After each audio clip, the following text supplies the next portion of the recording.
अगला क्वेश्चन, देश के संसाधन को देश के संसाधन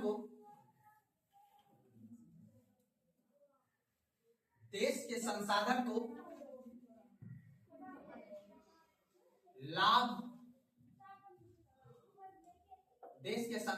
लाभ आपूर्ति कराना। देश के संसाधन को लाभ आपूर्ति कराना, ये भी एक महत्व है। वित्त व्यवस्था का महत्व पढ़ रहा है। आखिर वित्त व्यवस्था हम क्यों पढ़ेंगे, क्या इंपॉर्टेंस है इसका? तो पहला है मांग और आपूर्ति को संतुलन बनाने में इसकी भूमिका। दूसरी है वित्त की मांग जहां से करेंगे वो संस्था को है। दूसरा है वित्त की आपूर्ति कौन करेगा। तीसरा है कि वित्त व्यवस्था का जो है उद्देश्य है सरकार को अधिक से अधिक लाभ पहुंचाना या आपूर्ति करना। समझ आ गया आपको? अगला प्रश्न, देश में किसान देश के लिखिएगा तो मजा आ जाएगा। देश के किसान कोमा श्रम, मजदूर नहीं लिखेगा, श्रम लिखेगा। श्रम कोमा उद्योगपति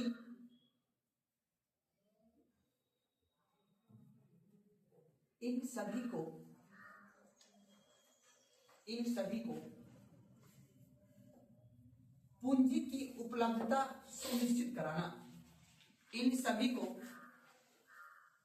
पूंजी की उपलब्धता को सुनिश्चित कराना।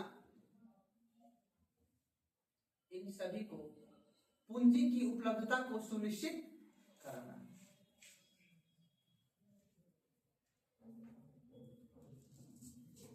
क्या आप ये बता सकते हैं आप कि मार्केट यानी देश में जो किसान वर्ग है, मजदूर वर्ग है या उद्योगपति वर्ग है, इन सभी को पूंजी कौन देगा?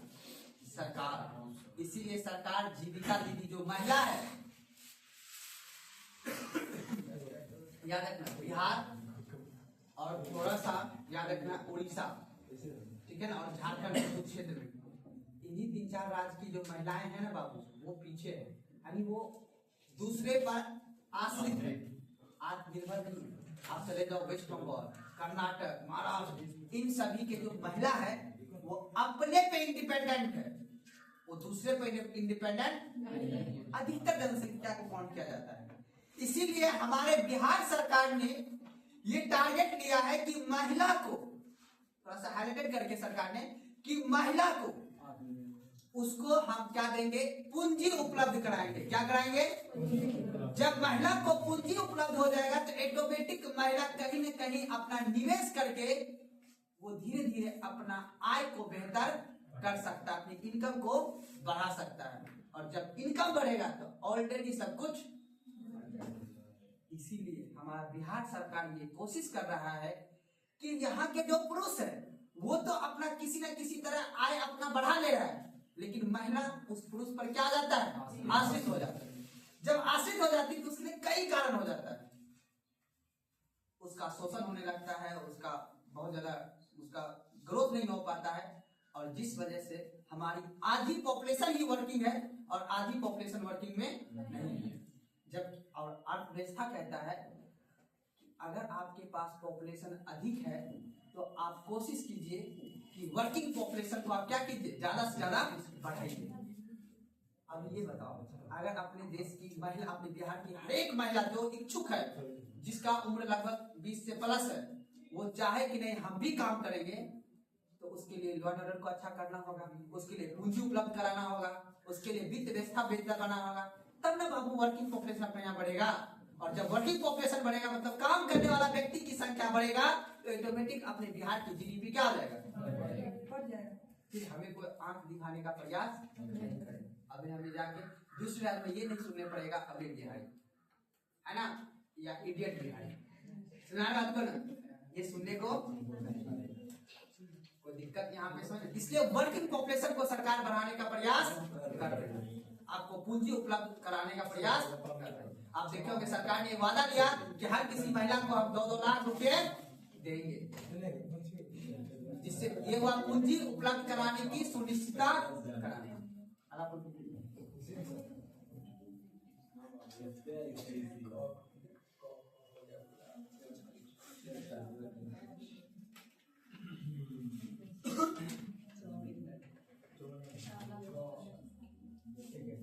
लाभ का वितरण भी लिखिएगा, लाभ का वितरण भी लाभ का वितरण भी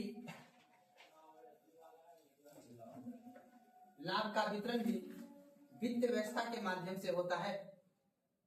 लाभ का वितरण भी वित्त व्यवस्था के माध्यम से होता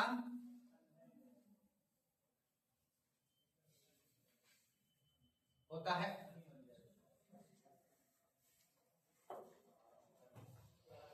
अब मुझे लगता है कि यहां तक आप समझ गए। अब बताइए, हमने पढ़ा वित्त क्या होता है, फिर मैंने बताया वित्त बाजार क्या होता है, फिर मैंने बताया वित्त व्यवस्था क्या होता है, और लास्ट मैंने बताया कि वित्त व्यवस्था का महत्व है। याद रखना, यहाँ पे इसी कॉन्सेप्ट से कहीं से भी एगो एमसीक्यू वो बना देगा, वो आपसे पूछ लेगा फटाक से। इसलिए याद रखना है, क्वेश्चन हर एक कॉन्सेप्ट से पूछ सकता है। ये आर्टिकल नहीं है कि एक बार में फट से क्वेश्चन बन गया, बताओ आर्टिकल 13 में क्या, आर्टिकल 14 में क्या, ये ऐसा नहीं होता है सब्जेक्ट में। इस सब्जेक्ट का नेचर ही अलग है, कॉन्सेप्ट पे क्वेश्चन बनता है। चलिए अगला टॉपिक लिखिएगा, वित्त व्यवस्था के अंग। टॉपिक लिखिएगा वित्त व्यवस्था के अंग।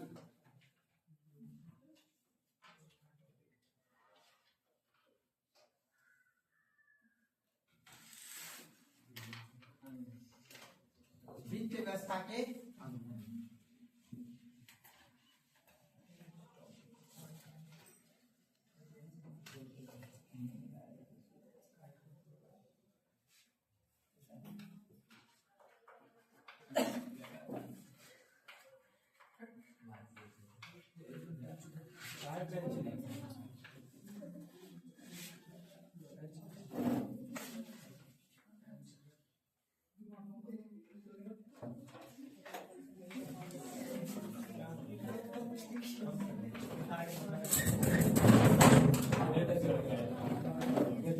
वित्तीय सेवा, और याद रखिएगा वित्तीय सेवा, ठीक है ना। और उसके बाद लिख लीजिएगा वित्त संस्था, वित्तीय सेवा, उसके बाद लिखिएगा वित्त संस्था, वित्त सेवा, वित्त संस्था, और लास्ट लिखिएगा वित्त उपकरण।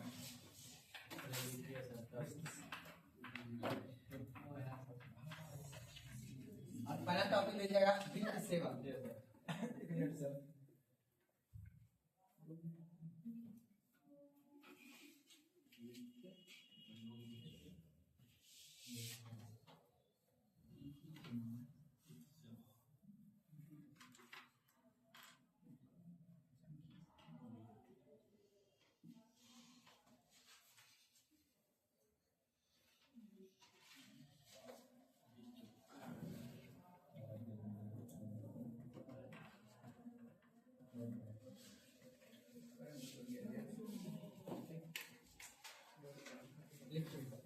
वित्तीय सेवा, इसके अंतर्गत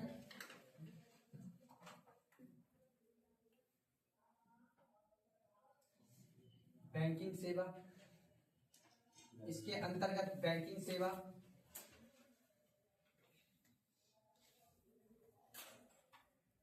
ऋण सेवा,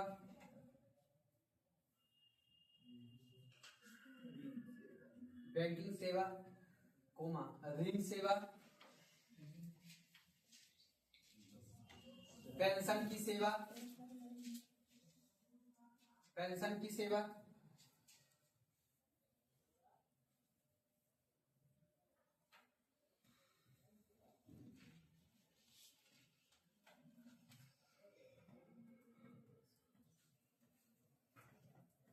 उसका वित्तीय संस्था में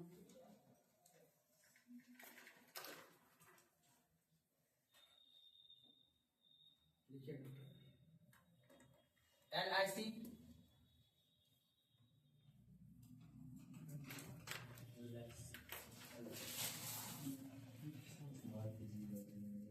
उसके बाद लिखिएगा राज्य वित्त निगम। LIC हिंदी क्या बोलेंगे? जीवन बीमा निगम। उसका राज्य वित्त निगम।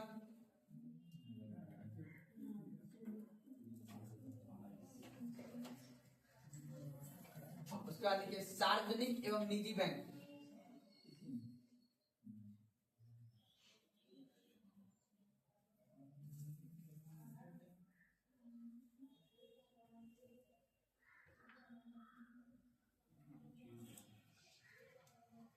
कोई दिक्कत?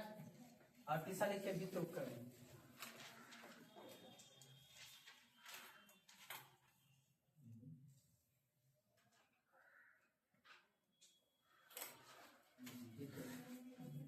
इसके अंतर्गत शेयर, बॉन्ड,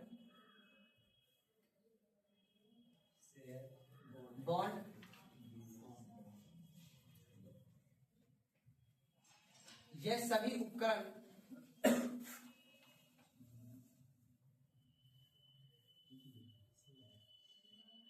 उपकरण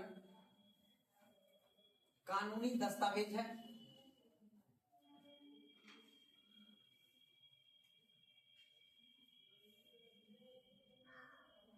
जिसका निश्चित मौद्रिक मूल्य होता है,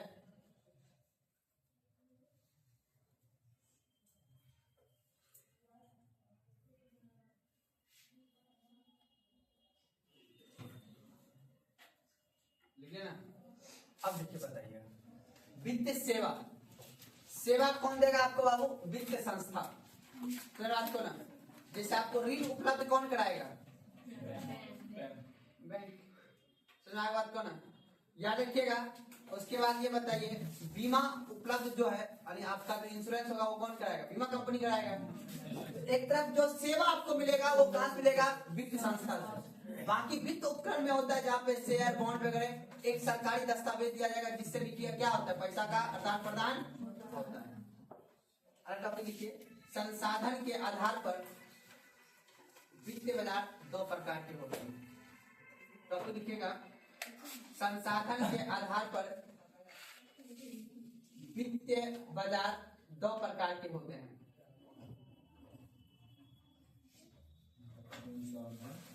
संसाधन के आधार पर वित्तीय बाजार दो प्रकार के होते हैं।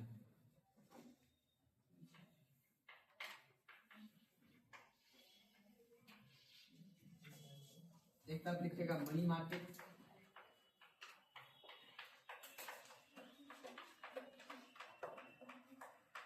और दूसरा लिखिएगा कैपिटल मार्केट।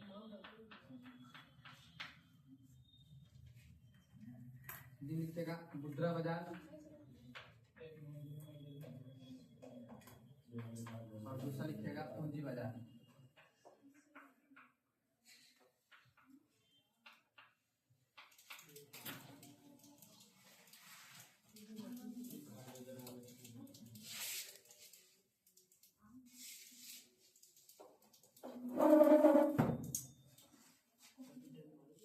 ठीक है ना?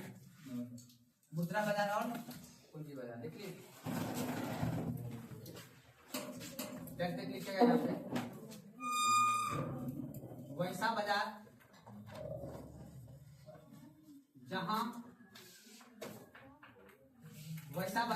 जहां वित्त का लेन देन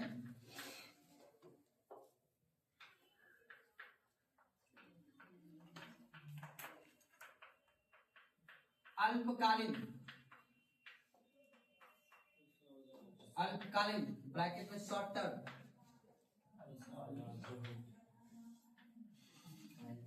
टर्म के लिए क्या है?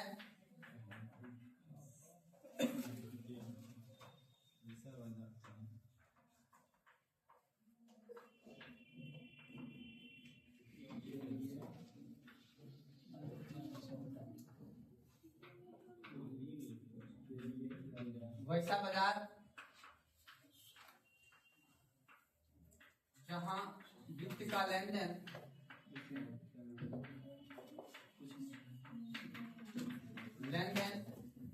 वैसा बाजार जहाँ वित्त का लेन देन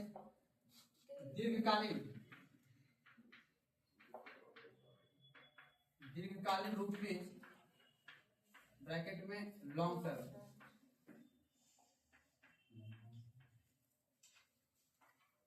टर्म के लिए किया जाए।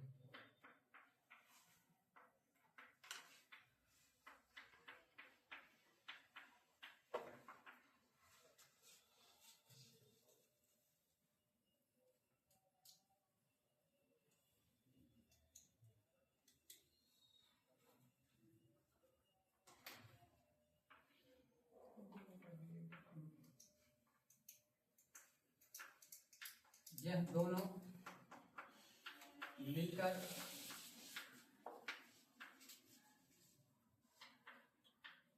वित्त बाजार का निर्माण करती है।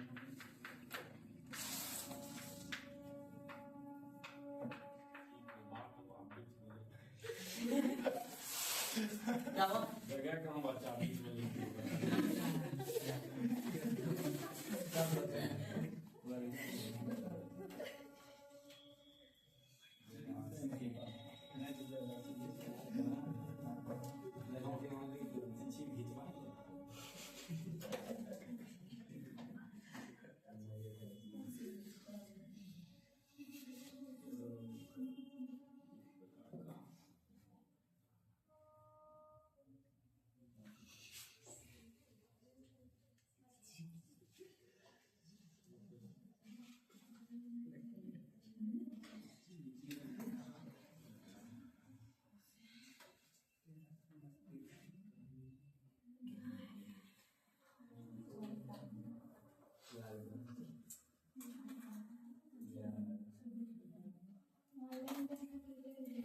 लेन देन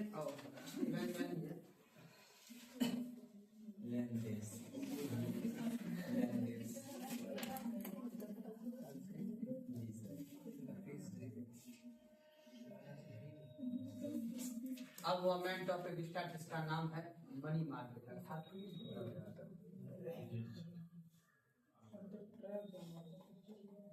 क्या हुआ? शुरू होगा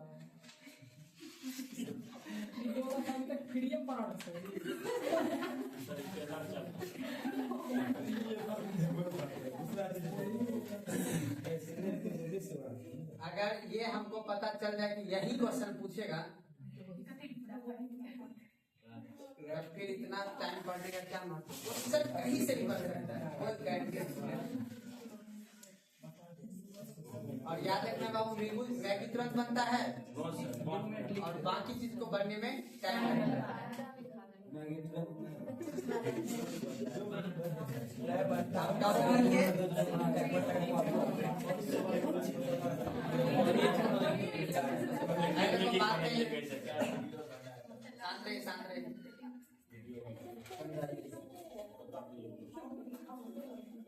अब देखिए, एक होता है शॉर्ट टर्म और एक क्या होगा बाबू?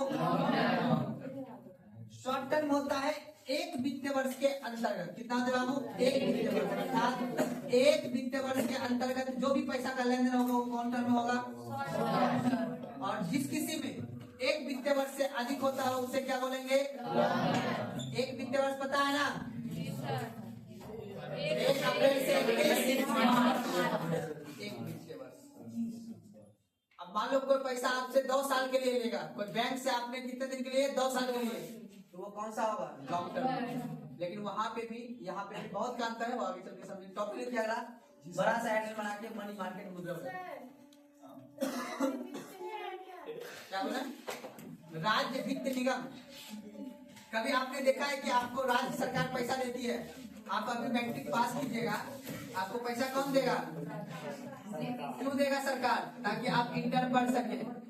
क्योंकि सरकार ने आपकी बात नहीं, सरकार ने जो आपके पढ़ाने की बात की है, आपका जो मूल अधिकार है पढ़ने का, वो मात्र 9 क्लास तक। कहाँ तक है? मुख्य रूप से 8 क्लास तक सरकार पढ़ाने की जिम्मेदारी है। बाकी जो आप पढ़िएगा उसके लिए सरकार आपको एक आय देगी। इसको बोलते हैं आप छात्रवृत्ति, बोलते हैं ना। आपका मन है पढ़ने का, पढ़ के नहीं माने तो नहीं पढ़े। लेकिन आप सरकार पे केस कर सकते हैं मात्र 1 से 8 क्लास तक ही पढ़ने का, वो आर्टिकल 21 का ए, इसे बोलते हैं शिक्षा का अधिकार। बाकी आप उससे आगे पढ़ने का आपका अधिकार है, लेकिन कानूनी अधिकार आपको या संवैधानिक अधिकार नहीं। सरकार चाहे तो आने वाला समय में जो आपको बीए पास करने को जो 50,000 मिलता है या 10,000 मिलता है इंटर में या मैट्रिक में, वो सभी आपको कुछ समय के आने के बाद वो नहीं मिलेगा। जब जनता ये जागरूक हो जाएगी या स्टूडेंट ये हो जाएगा कि हमको पढ़ना है अपने लिए, अभी तो सिर्फ सरकार लोग दे रहा है कि आप अच्छा से पढ़ोगे, अच्छा मार्क्स लाओगे तो हम आपको पैसा प्रोत्साहित करेंगे, स्कॉलरशिप देकर आगे पढ़ेंगे। उसी को बोलते हैं राज्य वित्त निगम, यानी राज्य सरकार जब आपको पैसा देगी। और कुछ सुनाइए बात को ना, लिख लिया मनी मार्केट, लिख के छोड़ दीजिए, उसको बंद कीजिए जी।